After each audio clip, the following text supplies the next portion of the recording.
What's up, everybody? Eyecee here, and welcome to another NBA video. This one is for November 1st, 8-game slate. Before we get right into it, a quick recap into my night last night. Another night in the green, 100% cashed in my cash games. Ended up with Jahlil Okafor, even though I wasn't too high on him in my video. I couldn't really figure out who else to go with here, so I just figured I'd go with Jahlil Okafor. Jokic and Gary Harris kind of let me down, but it wasn't too bad. Same with Herder, but his ownership kind of just kept me in play, so that was good. In GPPs, my early ones didn't do too well because I didn't have that much Jahlil Okafor at all. I probably had Jahlil Okafor in like 5% of my lineups.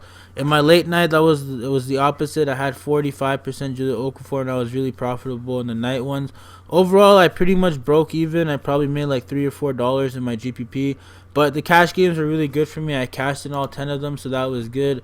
But yeah, hopefully this was the top lineup in the GPPs for the early slate. If you guys tune into the video, 7 out of these 8 guys, Jahlil Okafor being the only guy I wasn't keen on. All these other guys were in green, and I was really high on playing all of them.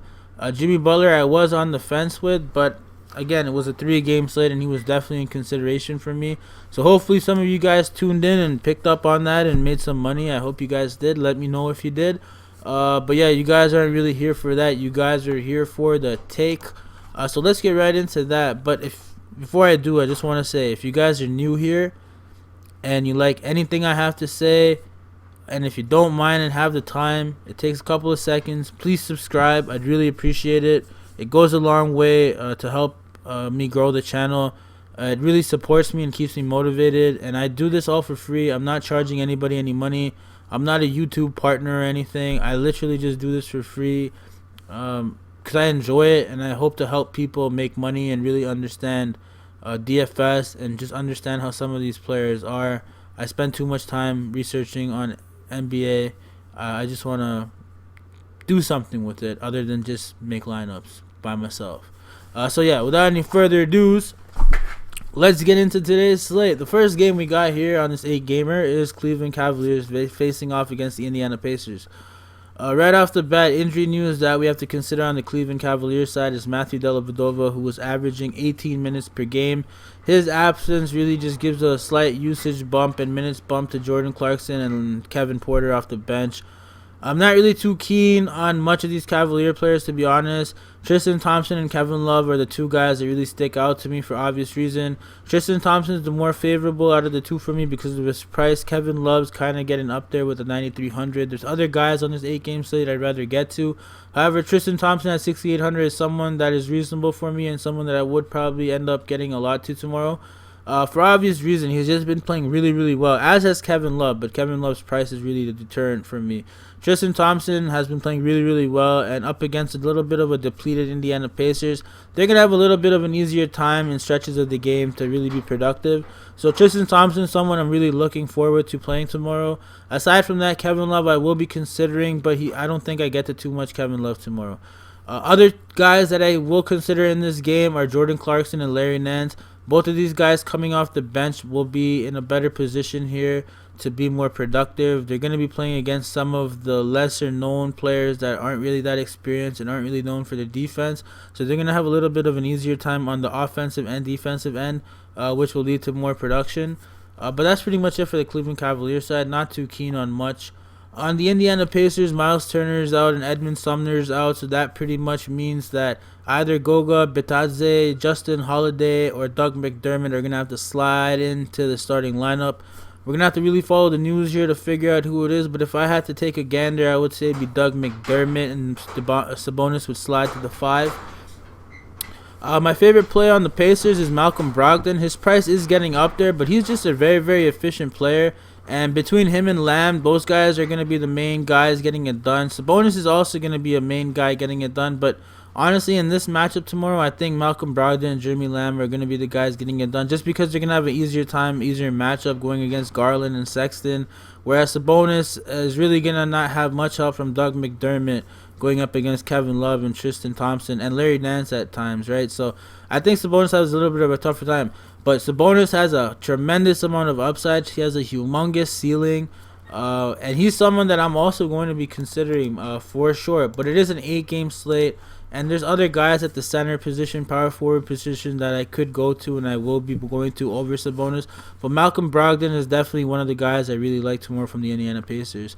The other guy I kind of like and I think is going to be a little lower owned is Jeremy Lamb. He just came back from a 2-3 game layoff.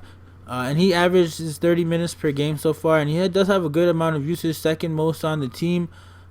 His price is reasonable for the amount of production you can get out of him. He can get you a couple of steals as well. So rebound, steals, that's what Jeremy Lamb can get you, as well as three-point shooting. If he gets hot, he can really smash it here. Against the Cleveland Cavaliers, his matchup is really good, so he's someone I'll be getting to as well. Aside from that, if between the guys that start here, these are the guys I will be considering as cheap punt options tomorrow. Between the three of these, there's going to be a lot of minutes to go around. Miles Turner was averaging 31.5 minutes per game. Edmund Sumner was averaging 22 minutes per game. So between the three of these guys, there's going to be around 55 minutes to go around. So they're going to see a slight bump in usage for sure, and their production is going to increase as a result. So these three guys are definitely guys I'll be considering. It just depends on the news, who's starting and who's really going to see the run. I'm pretty sure it's going to be Justin Holiday and Doug McDermott. Goga has barely been starting, but he is the other big body here, so at some point they're going to have to turn to him. TJ Leaf could be the other guy that gets a bumpage here, so just keep an eye on the news, really. The next game on the slate is the Houston Rockets and Brooklyn Nets, and hopefully we have a repeat of the Houston-Washington game here, because I kind of really like this matchup here. It's really similar in the way that Brooklyn is pretty bad defensively. They're a better team talent-wise from start to finish. They're put together better than the Washington Wizards are. But it's a pretty similar team when it comes to defense and pace. And starting with the Houston Rockets, I really like Russell Westbrook tomorrow, but James Harden is also in consideration. Russell Westbrook is really cheap for his price though, and his usage, his production has not wavered whatsoever from his OKC days, in my opinion. He's still the same guy. D'Antoni has been staggering their minutes. They start the game together, but there's stints where either of them is just on the court by themselves with Eric Gordon ball handling. So they have a lot of opportunity here. Russell Westbrook's going to be rebounding more than Harden, and Harden's going to be assisting more than Westbrook. However, both of these guys are real triple-double threats, and they just have too much usage still for me not to consider them. Harden, of course, is leading the team by quite a distance, but Westbrook's not far behind. And Westbrook's price is just really good, man. I can't overlook this. The matchup is good. Kyrie Irving doesn't really play defense, so I like exploiting the lack of defense played by Kyrie Irving and Spencer Dinwiddie, even though Dinwiddie is somewhat better than Kyrie, but not the greatest. So I really like Russell Westbrook and James Harden here. I'll be playing them in a lot of lineups. I don't know if I get to them together in a lineup. I doubt it, but individually I'll be playing James Harden and Russell Westbrook for sure. Two of the other guys I really like from the Houston Rockets team are Daniel House Jr. and PJ Tucker. Both of these guys have been exceeding expectations so far, and based on the production they've shown, they're priced too cheap. PJ Tucker would be the very risky play here because we know PJ Tucker, he just stands in the corner and really he's dependent on his shooting. If he's standing in the corner and making his shot, he's good, but if his shot isn't falling, he's kind of useless.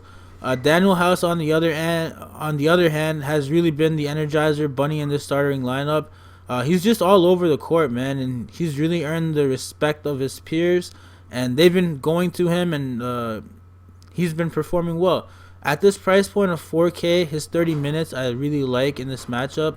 Definitely they need him in this matchup, and someone that I will personally be playing a lot of. I just think Daniel House goes really under-owned here, and the matchup is good, and the upside is good. The floor might be a little low, so this will be a GPP play for me, but Daniel House is someone I will be getting to. But that's pretty much it for the Houston Rockets side. I mean, I could go to Clint Capella because the Brooklyn Nets are really bad against centers. But honestly, with the amount of usage Harden and Westbrook are taking, getting to Capella and Gordon is tough. However, they are viable plays.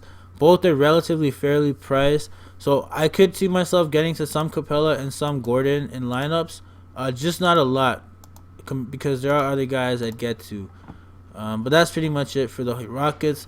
On the Brooklyn Nets side, Kyrie Irving and Spencer Dinwiddie are both guys I like. Both of these guys I will be having in my player pool. Kyrie Irving and Spencer Dinwiddie are going to be going up against James Harden and Russell Westbrook's non-existent defenses. They do play defense. Westbrook tries to, but it's not that great. And plus, Westbrook and Harden take a lot of shots. They play at a very, very fast pace. They turn over the ball a lot. There's going to be a lot of additional opportunities on average for these Brooklyn Nets players to get more offensive upside in this game, much like the Washington Wizards players did, and most other teams will when they play the Houston Rockets. It's just going to be a faster paced game. There's going to be a lot more points per possessions to go around. It's just going to be really, really fast, and there's going to be lots of turnovers, lots of rebounds, and lots of opportunities for other players to score. So Spencer Dinwiddie and Kyrie Irving are in particular the two guys I really, really like. Karis LeVert I'll be considering, but 6,000, I don't mind that. It's not too expensive. It's reasonable for Karis LeVert. He can go out there and get you 40 DraftKings points. He really needs 36. He could go out there and get you 40 DraftKings points, but that would be dependent on if his shot's really falling. Taurean Prince, on the other hand, they're going to need his defense tomorrow, and he's going to be on the court for a good portion of the time. I can see myself getting to Taurean Prince more because 4,900 is more reasonable in my opinion for the floor versus the upside for Taurean Prince. Aside from that, Jared Allen I would consider too. Jared Allen should be in a good spot here. However, Capella is a very atypical center. He's very fast for a center, very agile. He moves well, and he causes a lot of problems for centers. So they're most likely going to have to resort to Jared Allen over DeAndre Jordan's slow ass. So Jared Allen's going to be a little bit more in usage or in play tomorrow based on that. 5K is a reasonable price for his upside. He's a real double-double threat in my opinion, and someone that could really go out there and have a great game tomorrow. Joe Harris, an honorable mention for cash game purposes. He's seeing a lot of minutes. His price is 4,700, which is kind of steep. There's a lot of other guys I'd get to, but Joe Harris has been seeing a lot of minutes. He does have a lot of upside, and he's yet to have a really good scoring game. So he's due, in my opinion, and that's the only reason I mention him. But that's pretty much it for this Brooklyn Nets team. Garrett Temple, I guess, is the only other guy at 3,100, almost minimum. He's seeing 17 minutes per game. He does have upside as well, but it's fairly limited. The floor is very low with him, even though the ceiling could be a little high. Next game of the slate, we have Milwaukee versus Orlando. Right off the bat, Giannis Antetokounmpo is someone I really like. I really think this is a place here where Giannis will go under-owned. A lot of people will be playing Westbrook, Harden, Kyrie, and I don't think a lot of people get to Giannis tomorrow. So I personally will be getting to a lot of Giannis tomorrow. He has had 2 underwhelming games in a row, which means a lot of people will be shying away from him. The matchup here, while Orlando does play slow, this is just a severe mismatch in my opinion. They don't really have anybody that could truly stop him. They're going to have to do a combined effort. They'll probably do what the Raptors and the Celtics did in the playoffs to try and stop Giannis and limit him. They do have the bodies for that, but how sustainable is it? I don't really think it's that sustainable. I think Giannis really goes out there and eats tomorrow. So he's someone I'm definitely going to be considering from the Bucks side. Aside from him, Ilyasova is someone I really have my eye on. He's just been coming off the bench. He's still minimum price. He's getting a good amount of minutes, and we know what he can do. If he gets hot, he can destroy the slate. So he's definitely going to be someone in my player pool that I'll be playing and putting in a lot of lineups. Aside from just scoring, he does have rebounding upside and blocks and steals, I believe. 1 second. Yeah, he does have block and steal upside. So that's why he's really in play from almost minimum price here. Pat Connaughton has kind of been exceeding value as well. With Kyle Korver out, he should be the primary benefactor alongside Wesley Matthews.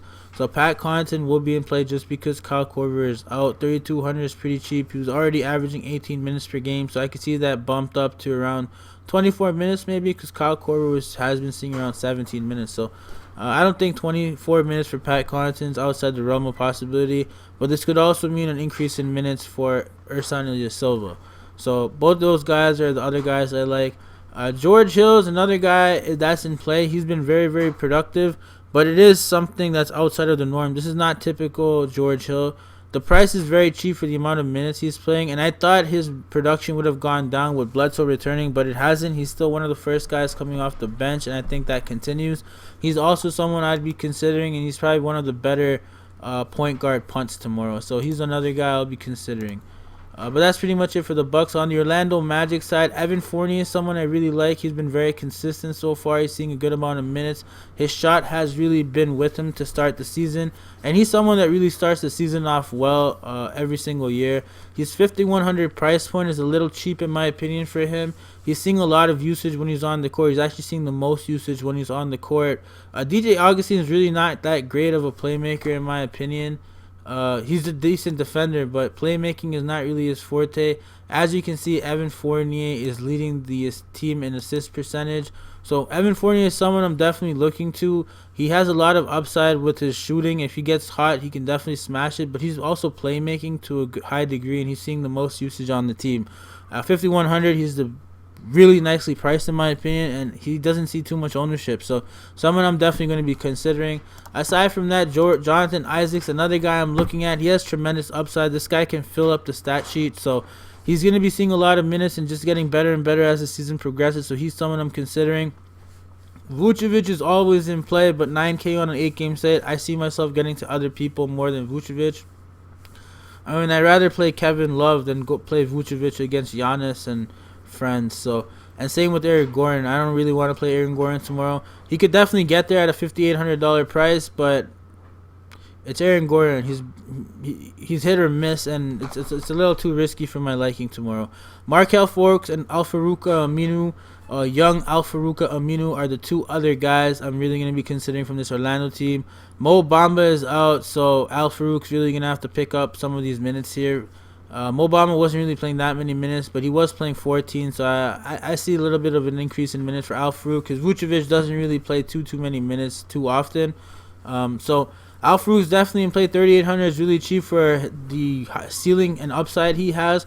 The floor can be low with Al-Farouq, but definitely at 3,800 in this matchup, he's someone that could go off. They're gonna need his size and defense for sure, and he's gonna be one of the guys they turn to off the bench to really employ that Boston Celtic and Toronto triangle strategy to slow down Giannis.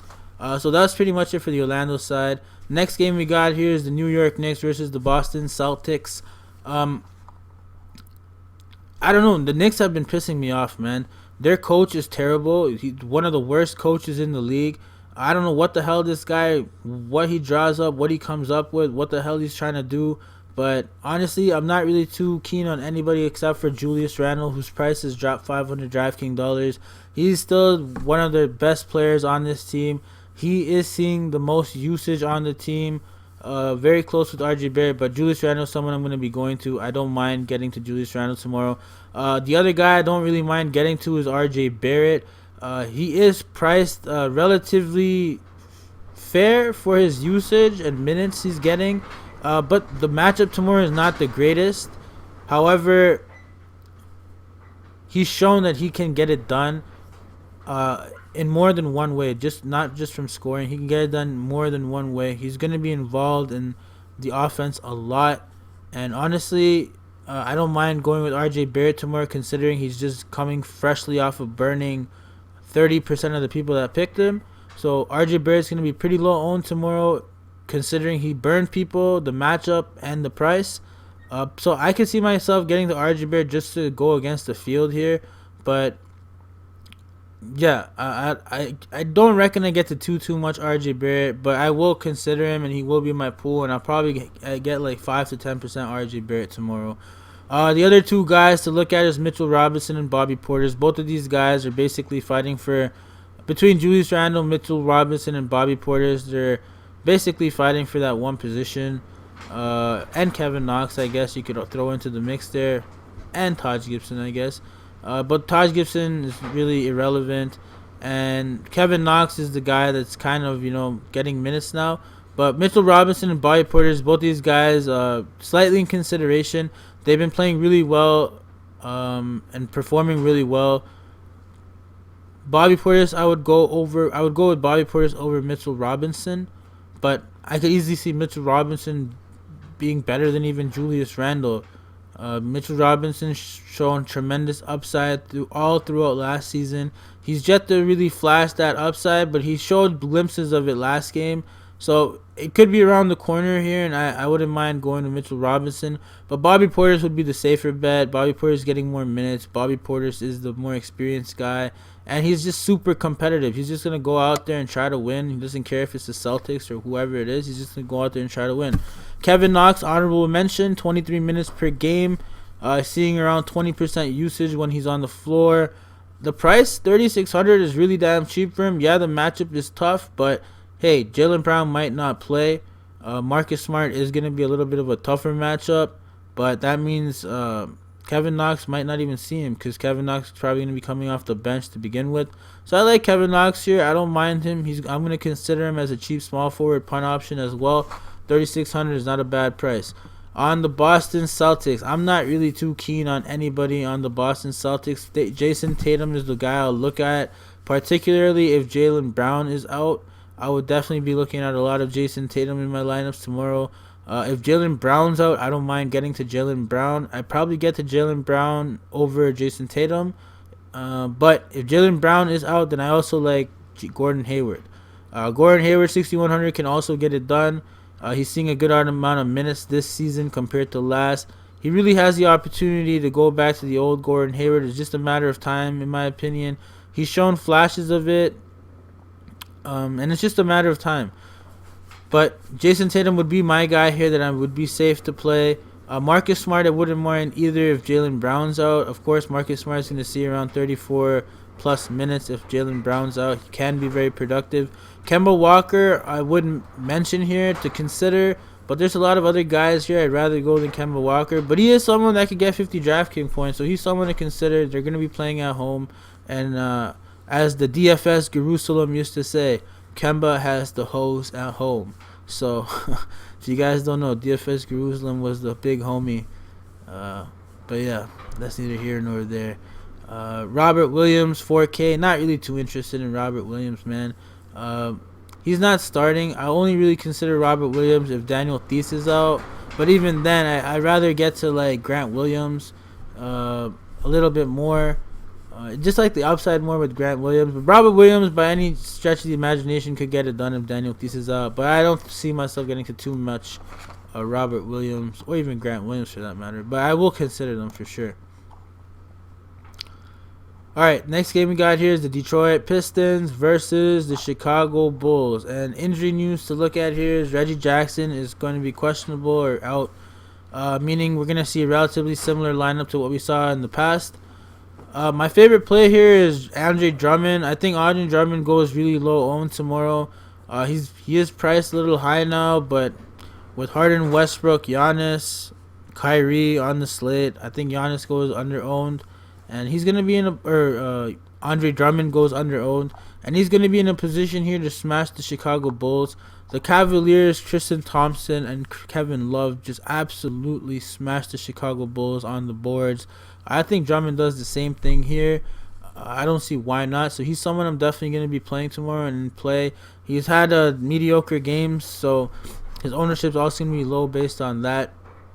The other guy I like here is Luke Kennard. Markieff Morris and Derrick Rose are questionable, so we don't really know if they're going to be playing. If they're not playing, then Luke Kennard is someone I'm definitely going to be going with. If Markieff Morris is out, then Christian Wood is also in play for me at 3,900, definitely.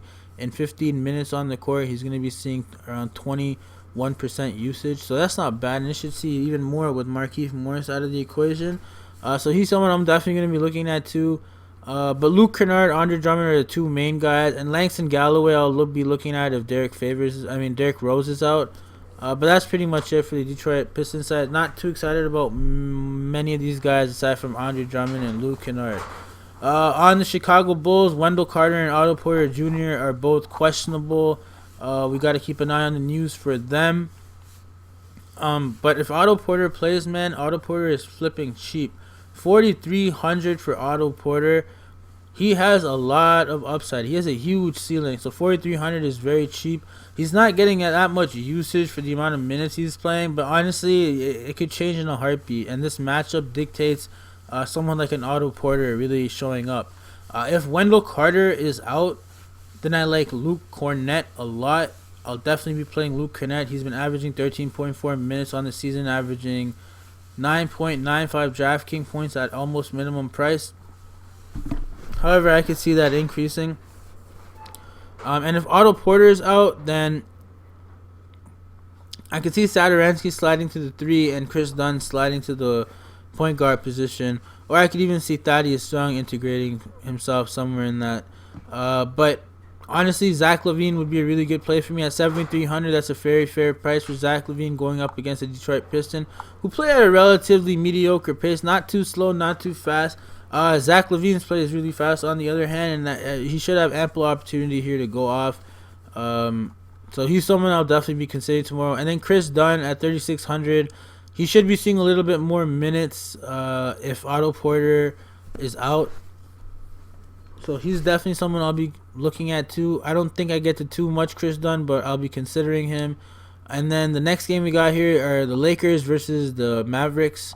So LeBron James is definitely in play for me if Anthony Davis is out. However, Anthony Davis is leaning towards playing. If Anthony Davis is playing, he's definitely in consideration for me. He's just been smashing it, and LeBron's been deferring to him. It's plainly obvious that LeBron's deferring to AD, and he really wants AD to take over the reins here.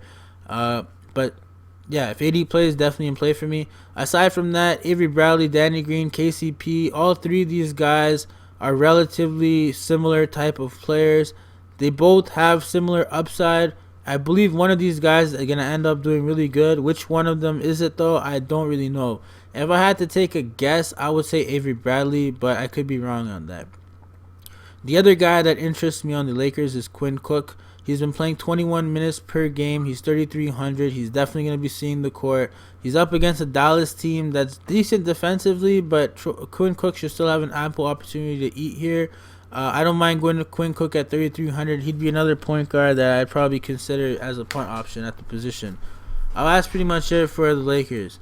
On the Mavericks side, Luka Doncic, 9,700. Boy, the price is getting up there, but it's still pretty cheap in my opinion for the amount of usage and upside Luka really has. Between him and Doncic, they've been both seeing 30% usage. Both of these guys are in play. Doncic and Porzingis, 100% for me. The other guy I kind of like is Maxi Kleber. Although his minutes should see a little bit of a hit with Dwight Powell in the lineup, I really think the guy that sees a hit because of Dwight Powell is Dorian Finney-Smith.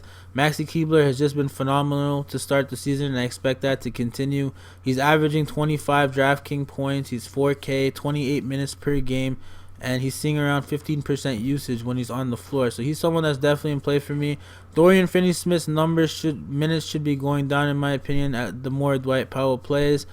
Seth Curry at 3,300, definitely someone you can also consider here. He could very easily hit value against this Laker team, but the Lakers do have a lot of defensive guards that would make it tough on Curry or anybody for that matter. Delon Wright as well. Delon Wright has been flashing a lot of upside. Finally, he's had a couple of good games to really showcase his talents to the Maverick fans. Now they're going to know that they have a decent shooting guard, backup guard option in Delon Wright on the team. But mainly here, I'm looking at Doncic, Porzingis, Max Kleber, Seth Curry I'd give consideration to, and Jalen Brunson I'd also give consideration to. 4,400 for 24 minutes of playing time. Not too bad in my books. Next game we have is Utah versus Sacramento. So, my favorite play on the Utah Jazz time is Bojan Bogdanovic.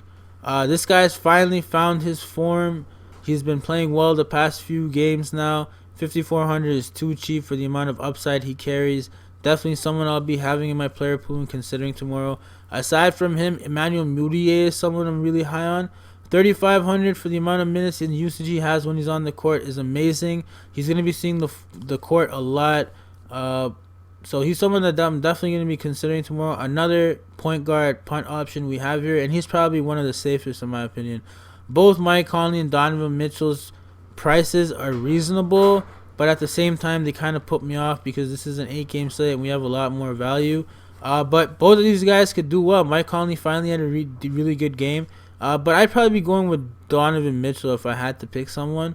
He just has a lot more of a safer floor and more upside than Mike Conley. Mike Conley could very easily go out there and put out a dud, so that's what worries me. Sacramento Kings, on the other hand, they're going to be without Marvin Bagley again, and Harry Giles is questionable, so we got to keep a new eye on the news for that. But my favorite plays on the Sacramento King are Harrison Barnes, who has been mediocre, but he finally had a reasonably good game the past game, 6,500. Harrison Barnes. Whoops. I'd like Harrison Barnes too, don't get me wrong. But Buddy Hield was the guy I was really wanting to talk about. Buddy Hield at 6,500. He's definitely the focal point of this offense, aside from De'Aaron Fox. But De'Aaron Fox hasn't been having the greatest of starts to the season. Buddy Hield is definitely going to have to pick up the slack here. He too has had bad games so far, but last game was a decent game for him, and I'm expecting him to ride the wave here. I don't mind him at the 6,500 price range. There's a lot of other guys we could get to, but he has a lot of usage and upside, and I don't mind that at all. Harrison Barnes too is another guy I can see myself getting to. 4,800 is a reasonable price for him. He has been seeing a good amount of usage with Marvin Bagley out, so that should continue, and because of that, he will be in play for me. Bielitsa, maybe not. I'm on the fence with him. He has been decent, but he's kind of shot dependent. Richaun Holmes just filled up the stat sheets the other day, and someone I'll be considering as long as Marvin Bagley is out. Dwayne Dedmon might continue to draw the start, but Dwayne Dedmon's a walking foul, so Richaun Holmes should have ample opportunity to be able to go off. Last game of the slate we got is the San Antonio Spurs, who just played last night versus the Golden State Nuggets. Warriors, I mean. But they're like chicken nuggets right now with all the injuries. Starting with the Spurs, DeJounte Murray is going to be held out of a back-to-back, so that opens up opportunity for Derek White and additional opportunity for Bryn Forbes. I like Derek White. He hasn't been having a great start to the season. He goes under-owned. This is the last game of the slate, and I don't think many people are going to be on Derek White. The matchup is good. He's going to be matched up against D'Angelo Russell, I believe. If not Russell, then Alec Burke or Glenn Robinson. Whoever it is, it should be a favorable match from at least from an offensive perspective. Bryn Forbes, again, has been someone that's been decent to start the season. He's been seeing a good amount of minutes. He's been performing well. DeMar DeRozan, LaMarcus Aldridge, both these guys would be in consideration for me. But how much do I get? I don't really know. Their price isn't too steep, but at the same time, it's not cheap either. So I really have to give it a proper thought before I make a final decision on those two. But as it stands, I'd have them in my consideration. Trey Lyles, not too keen on Trey Lyles, but he has been seeing a good amount of minutes that could translate into production. And Patty Mills, honorable mention, coming off the bench still, 19 minutes, still very productive and seeing a good amount of usage. So definitely someone we can consider. And another honorable mention, Rudy Gay, 4,700. Honestly, I'd rather go with Patty Mills than Rudy Gay. And now the last team, the Golden State Warriors. Both Draymond Green and D'Angelo Russell are in play for me, obviously. The real thing to get correct here is Glenn Robinson, Jordan Poole, and Eric Paschall. Both of these guys, or all three of these guys, one or two of these guys is definitely going to go up. You're going to see a lot of minutes, a lot of usage. Alec Burks played 11 minutes in his first game of the season last time around. Jordan Poole has been averaging 23, and Eric Paschall has been averaging 28. Jordan Poole is 3,200. He's very cheap. He takes a lot of shots, and if he gets hot with his shot, he could definitely cause problems. Eric Paschall is also not scared to take shots, but he also fills up the stat sheets. So both these guys could definitely be in play for me and see a lot of usage here. So I'd definitely be considering them. Aside from that, Alec Burke and Willie Cauley-Stein, their minutes are pretty limited, so I don't know. I don't see myself getting to too much of them right now. They are very risky. If you do get any news from Steve Kerr that they're going to see an increase in minutes or anything like that due to the injuries, then sign me up. But as it stands, I'm not too keen on them. Omari Spellman might be someone I look at, but not too extensively. He does have upside. The last game was bad, but the previous games were good. But however, that could change in a heartbeat. So that's it, guys. That's my video for tonight's 8-game slate. If you guys liked anything, please subscribe if you're new here. Let me know in the comments what I could do to improve the spreadsheet, what I could do to make this better, how I could make it easier for you guys. I'm here for you. This is all free information. I hope you enjoyed. I hope you go out there and kill it tonight. And best of luck from me. And see you guys tomorrow. Take care. Bye-bye.